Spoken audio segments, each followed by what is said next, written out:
फिर चंद्रशेखर आजाद रावण और पुलिस का हो गया विवादित खेल शुरू। फिर चंद्रशेखर आजाद रावण को पुलिस ने लिया लपेटे में, लेकिन चंद्रशेखर आजाद रावण ने पुलिस की लगाई क्लास। पहले आप वीडियो देखिए, फिर बाद में विस्तार से चर्चा करते हैं। कल परमिशन थी, रात में इन्होंने कैंसिल कर दी है, जानबूझ के षड्यंत्र है। बीजेपी के लोग तो गांव में घुस नहीं पा रहे हैं और उनके पैसे से बुलाए से लोग नहीं जा रहे। यहाँ जनता का हजूम देखो आप, ये पूरे गांव के लोग खड़े हैं इसके, और ये सब लोग चाहते हैं कि भाई मैं जाऊं। अब पुलिस इस तरह का तानाशाही रवैया कर रहे हैं, फिर भी हम कानून का सम्मान करते हैं, लेकिन ये नाइंसाफी नहीं चलेगी। अरे मैं पैदा हुआ हूँ भाई, सारे गुरु घरों में जाऊंगा। कोई मुझे सदगुरु रविदास जी महाराज, भगवान वाल्मीकि महाराज, गुरु नानक देव, संत कबीर अपने महापुरुषों के मंदिर में माथा टेकने नहीं रोक सकता, समझ रहे? और मैं लॉयर हूँ, सारे कानून जानता हूँ। गाड़ी में बैठ के चलने में कोई आचार संहिता और कोई कानून नहीं लगता। अब पुलिस ने आपका काफिला रोका, कितनी गाड़ी लेके हाथ रवाना हो गया? देखो पुलिस अपनी ड्यूटी कर रही है कि ये कौन है, ये सरकार के नुमाइंदे तो बेचारे, ये तो सरकारी कर्मचारी है, कोई वो थोड़ा ही मालिक। अब यहाँ से कितनी गाड़ी लेके गए? आप देखो जो प्रशासन तय करेगा, और हम तो कानून का पालन करने वालों को, संविधान को मानते हैं। वीडियो तो आपने देख लिया ही होगा। दोस्तों, आज का सवाल सीधा है, तीखा है और पूरे लोकतंत्र को झकझोर देने वाला है। आखिर चंद्रशेखर आजाद रावण को हर जगह से क्यों रोका जा रहा है? क्यों जब भी वह किसी पीड़ित परिवार से मिलने निकलते हैं, रास्ते में बैरिकेड्स खड़े कर दिए जाते हैं, पुलिस तैनात कर दी जाती है, प्रशासन पूरी ताकत झोंक देता है? क्या चंद्रशेखर आजाद रावण से प्रशासन डरता है? वीडियो को लाइक करके कमेंट में अपने प्यारे से जिले और राज्य का नाम जरूर लिखें। यह सवाल इसलिए भी जरूरी है क्योंकि चंद्रशेखर आजाद रावण कोई अपराधी नहीं है, कोई फरार व्यक्ति नहीं है, बल्कि भारत के लोकतंत्र द्वारा चुने गए सांसद हैं, संविधान की शपथ लेने वाले जनप्रतिनिधि हैं। आज जब वह सड़क पर उतरते हैं तो उनके हाथ में हथियार नहीं होते, उनके साथ कोई हिंसक भीड़ नहीं होती, बल्कि उनके पास सिर्फ संविधान की किताब होती है, बाबा साहेब आंबेडकर के विचार होते हैं और गरीब, दलित, वंचित, मजलूम की आवाज होती है। फिर सवाल उठता है कि आखिर ऐसा क्या कर दिया है चंद्रशेखर आजाद रावण ने कि प्रशासन उन्हें बार बार रोकने पर मजबूर हो जाता है? क्या उन्होंने संविधान की बात की? क्या उन्होंने बराबरी की बात की? क्या उन्होंने न्याय की मांग की? और क्या यही बातें आज अपराध बन चुकी हैं?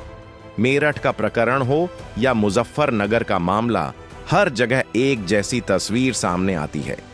पीड़ित परिवार इंसाफ की आस लगाए बैठा है और उस परिवार तक पहुंचने से पहले ही चंद्रशेखर आजाद रावण को रोक दिया जाता है।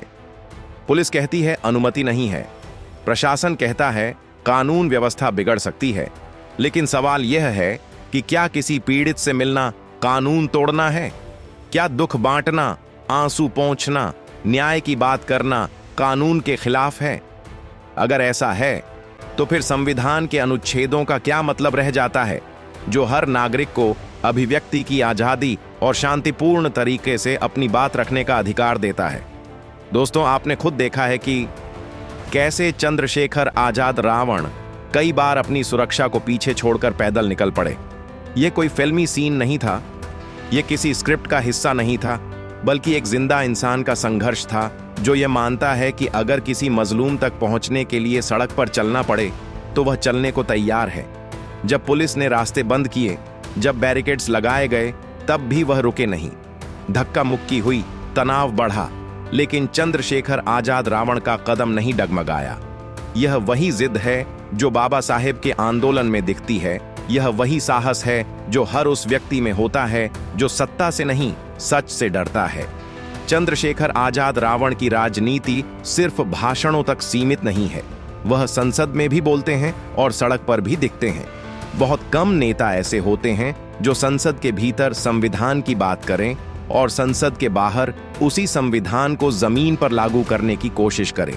यही बात शायद कुछ लोगों को असहज करती है, क्योंकि जब कोई नेता सिर्फ कुर्सी तक सीमित रहता है तब उसे नियंत्रित करना आसान होता है, लेकिन जब वही नेता जनता के बीच जाता है, उनके दर्द को सुनता है, उनके सवालों को आवाज देता है, तब वह सत्ता के लिए चुनौती बन जाता है।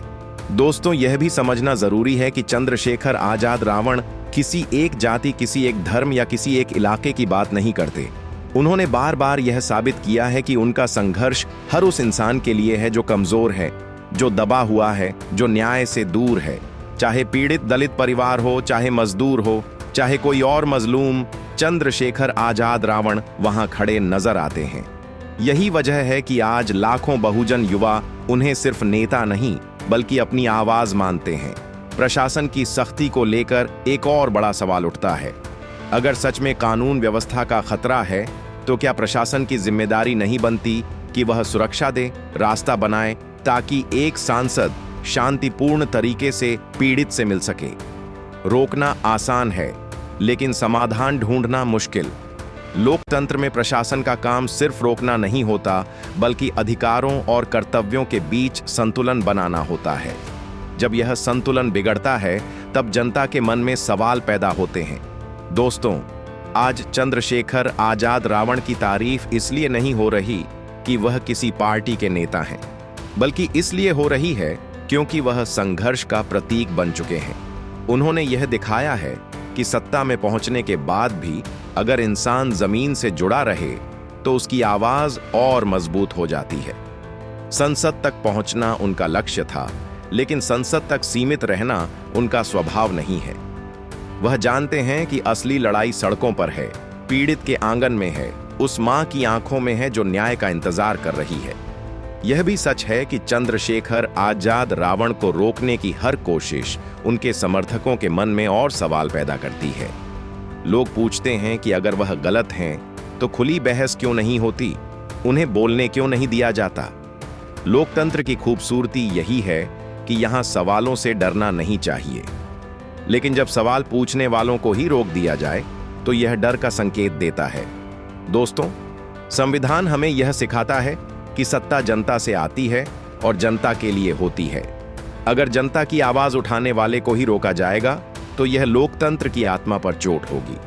चंद्रशेखर आजाद रावण बार बार कहते हैं कि वह संविधान के दायरे में रहकर संघर्ष कर रहे हैं।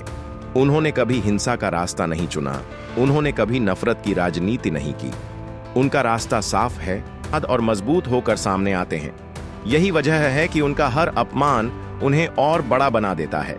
ये कहानी यहीं खत्म नहीं होती, ये संघर्ष जारी है और जब तक बराबरी नहीं मिलेगी, जब तक इंसाफ नहीं मिलेगा, तब तक चंद्रशेखर आजाद रावण और भीम आर्मी की आवाज गूंजती रहेगी। संविधान जिंदाबाद, बाबा साहब अमर रहें और इंसाफ की ये लड़ाई कभी नहीं दोस्तों। अपनी प्रतिक्रिया जरूर दें। जय भीम, जय संविधान।